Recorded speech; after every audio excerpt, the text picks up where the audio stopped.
Welcome to the Body Love Summit, where we are having real conversations about everything from body shame to body love with some amazing women who are using their expertise to revolutionize the body image movement. We are so happy you are here with us today. Joining me today is Jen Scalia. She is a life and love coach who works with women who are down on love after a breakup or a toxic relationship.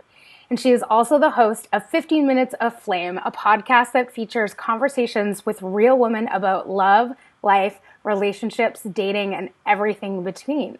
Welcome, Jen Scalia. Hi, how are you? So good. How are you?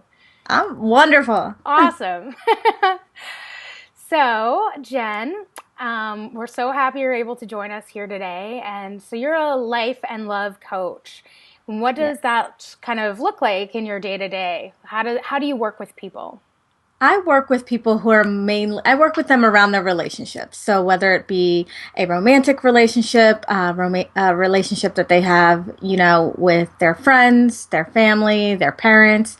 So any type of relationships, I do focus on the intimate relationships a lot, and how that affects different people, how that affects their self-esteem, how it affects their confidence.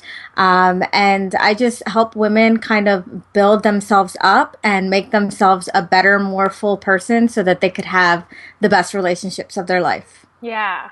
So how does body image maybe show up in the kind of work that you do with women?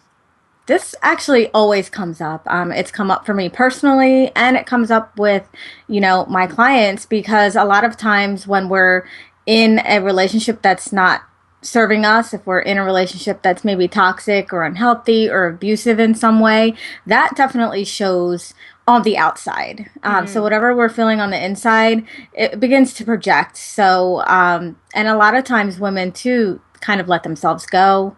And then their whole image from like inside to outside just gets totally screwed up. Mm-hmm. They lose connection with their true self. They lose that connection with a practice of self care.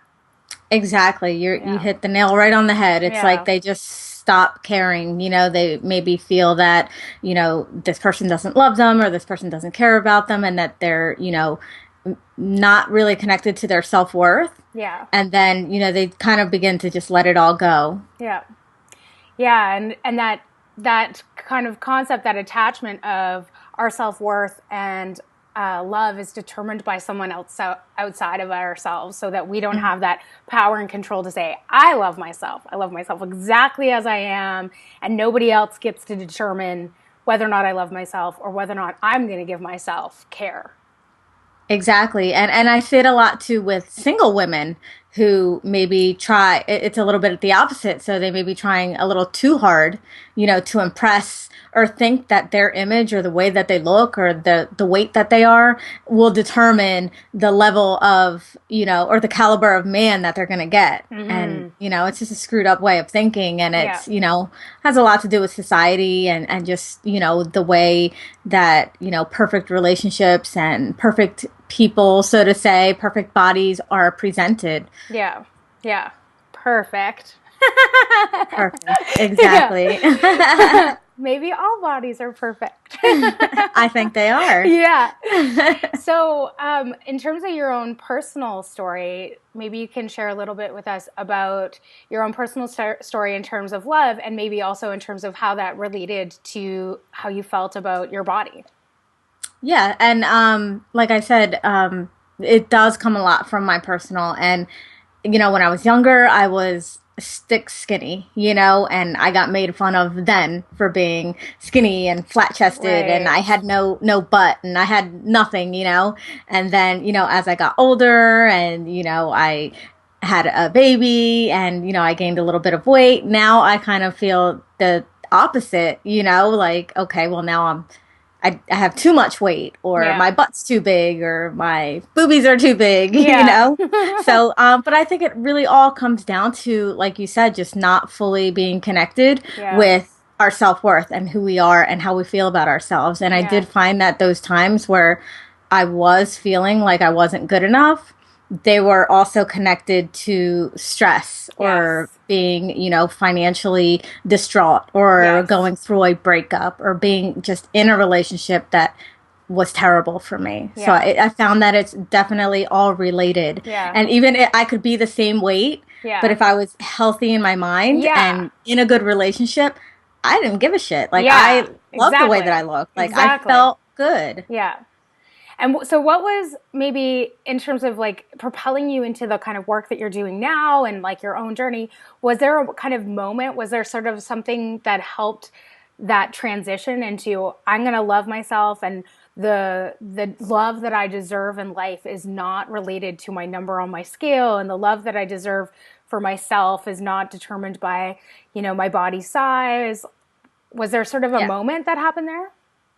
Yes, I think, like I said, it was very personal as to how I got into what I do and helping Mm-hmm. women.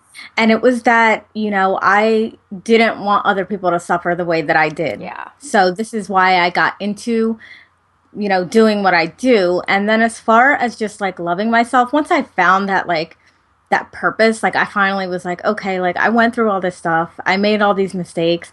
There's a reason. And when I found that Yes. reason and started actually living my purpose, Yeah. I felt that I was living my true self. Yeah. I was living my truth. I was living my passion. And, it didn't matter. Yeah. Nothing else mattered at that point. Yeah. So I'm sure there's some women who are listening to us having this conversation that are like, I am in that. I'm either, in a relationship that maybe I don't feel like I am being treated in the way that I know I deserve to be treated, or maybe they're single and they feel that they don't deserve love because of some issue they feel like they have with their body. So what are maybe some like recommendations? Is there like even like a few steps that you think that these women can take to start to move into more of a place of self-love and trust and confidence? Yes, absolutely. I think that, if you are in a relationship, I think it's very important to communicate with your partner and let them know, how you're feeling, how the relationship is affecting you. I think that a lot of times we kind of expect people to be a mind reader Yeah. and sort of know, like, that this is causing us pain or stress and, it's just affecting us in all these different ways. But we may not be communicating it correctly, or we may not be saying it in a way that they can understand. Yeah. So, it takes work, and it's not easy, but definitely, first, like check in with yourself. And like I said, if you are in a relationship, bring your partner in. If this is, somebody that you're involved with and you're not able to bring them in, then it's kind of a red flag right there. Yeah. You should definitely be able to connect with that person on every level. Yeah. So definitely, they may not even know Yeah. what's going on, or how bad it affects you, or how it affects, not only your mind and your stress, but also your body and the way that Yeah. you feel about yourself, which then leads into, the intimacy and just not being comfortable, Yeah. in bed, or Yeah. being comfortable being naked in front of them. Yes. So definitely the first thing is to bring them in and, try to have that conversation with Yeah. them, Yeah. and, seek support. Yeah. So, first, if you're in a relationship, seek support from your partner. Yeah. If you're single, or if maybe that's not an option right away, seek the support of a friend or a family Yeah. member, a coach, Yeah. someone that can help you, somebody that's been there, Yeah. that can kind of help you through those initial stages of like acknowledging Yeah. what's going on. So that's Yeah. always my first step, is just that realization and acknowledging what's going on, what happened, and how you got to where you're at right now, Yeah. why you're feeling what you're feeling right now. Yeah. And So, then like, you can take the steps, to make to some go changes. further. Yeah. Exactly. So like check in with yourself, and then communicate that truth out to somebody you trust. And hopefully that's your partner. And if it's not, Yes. there's a little bit of a red flag there. Yes, definitely. Yeah. Definitely. Awesome. So is there maybe some last messages that you would like to send out there to our viewers today?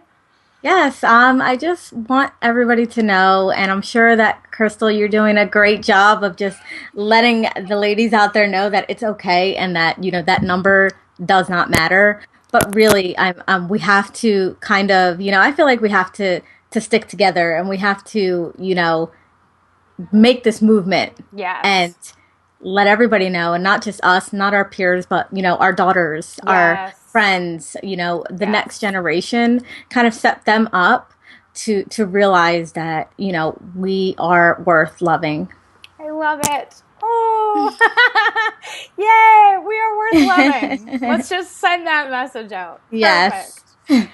Okay, well, thanks for joining me today and sharing this awesomeness with all the viewers. And I'm sure we'll keep collaborating into the future. Yes. Yes. Yay! So thank you so much for having me on the show. It was Yeah. great.